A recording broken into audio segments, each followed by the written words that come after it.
Hello guys, si Bibi po ulit. Ang paborito ni Bibi na pagkain ay gulay at isda. Ayan, napasarap na naman si Bibi ang kain.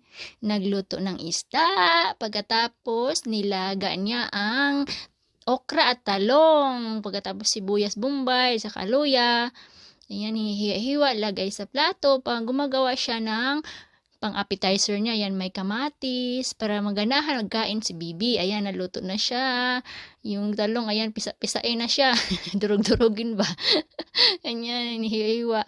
At saka yung okra na lagyan ng toyo, at saka katsuo, yung parang tulingan sa atin. Yan guys, luto na. Lagyan ng asin, konti, at saka lagyan ng konting suka kasi maasim kasi kaya konti lang.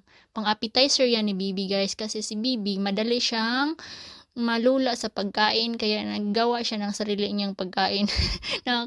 Kasi yung Japanese foods, no? Ayan, mini-mix ni Bibi yung pangpagana niya ng kain. Napakasarap niyan guys at masustansya pa kasi gulay. Kumain tayo palagi ng gulay para lagi tayong malusog ang ating katawan. At isda, walang kolesterol, di ba? Ayan, masaya na si Bibi. Thank you for watching.